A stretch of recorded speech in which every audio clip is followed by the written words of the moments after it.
ഈ കാണുന്നത് hero മോട്ടോകോർപ്പിൻ്റെ Vida V1 pro എന്ന് പറയുന്ന ഒരു ഇലക്ട്രിക് സ്കൂട്ടറാണ്. ഈ ഒരു സ്കൂട്ടർ അത്യാവശ്യം ഞാനൊരു ദിവസം ഏകദേശം 50-55 കിലോമീറ്റർ ഓടിക്കാറുണ്ട്. തിരികെ വീട്ടിലെത്തി ചാർജ് ചെയ്യാൻ ഇടുന്ന സമയത്ത് ഏകദേശം 35-40% ബാറ്ററി ബാക്കപ്പ് ഉണ്ടാവും. 1-2 ദിവസമായിട്ട് ബാറ്ററിയുടെ ബാക്കപ്പിൽ ചെറിയൊരു വ്യത്യാസം വരുന്നതായിട്ട് എനിക്ക് തോന്നി. പക്ഷേ ഇന്നലെ ഞാൻ വണ്ടി ഓടിച്ച സമയത്ത് അത് പൂർണ്ണമായിട്ടും എനിക്കത് മനസ്സിലാക്കാൻ സാധിച്ചു. ഇന്നലെ ഈ ഒരു വാഹനം വീട്ടിൽ നിന്നും ചാർജ് ചെയ്ത് എടുക്കുന്ന സമയത്ത് 112 കിലോമീറ്റർ മൈലേജ് കാണിച്ചു. വാഹനം ഓടിച്ചു തുടങ്ങുമ്പോൾ മീറ്റർ റീഡിങ് 10,900 ആയിരുന്നു. ഏകദേശം ഒരു 13 കിലോമീറ്റർ ഓടിച്ചപ്പോഴത്തേക്ക് വണ്ടിയുടെ ബാറ്ററി പെർസെൻറ്റ് ഞാൻ ജസ്റ്റ് ഒന്ന് ചെക്ക് ചെയ്ത് നോക്കുന്ന സമയത്ത് ആദ്യത്തെ ബാറ്ററി 26%, രണ്ടാമത്തെ ബാറ്ററി 71%. അപ്പോൾ രണ്ടാമത്തെ ബാറ്ററി ഏകദേശം ഓക്കെയാണ്.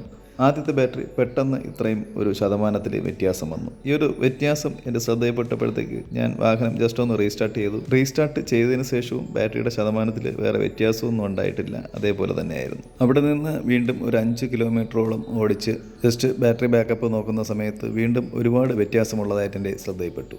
റിമൂവ് ചെയ്ത് ഉപയോഗിക്കാൻ സാധിക്കുന്ന ബാറ്ററി ആയതുകൊണ്ട് കോണ്ടാക്റ്റിൽ എന്തെങ്കിലും കംപ്ലൈൻ്റ് ആയിരിക്കുമോ എന്ന് കരുതി ബാറ്ററി ഊരിയതിന് ശേഷം രണ്ട് ബാറ്ററിയും അങ്ങോട്ടും ഇങ്ങോട്ടും മാറ്റിയിട്ട് നോക്കി. അപ്പോൾ അതിൽ നിന്നും എനിക്കൊരു കാര്യം മനസ്സിലായി, കോണ്ടാക്റ്റ് പ്രശ്നമല്ല, ബാറ്ററിയുടെ പ്രശ്നം തന്നെയാണ് എന്ന്. 112 കിലോമീറ്റർ മൈലേജ് കാണിച്ച ഈ ഒരു വാഹനം ഇനി വെറുമൊരു 20 കിലോമീറ്ററിനകത്ത് മാത്രമേ ഓടാൻ സാധിക്കുകയുള്ളൂ. എന്തായാലും സർവീസ് സെൻറ്ററിൽ ഞാൻ വിളിച്ച് ചോദിച്ചു. അപ്പോൾ നാളെ കൊണ്ടുചെല്ലാൻ പറഞ്ഞിരിക്കുകയാണ്.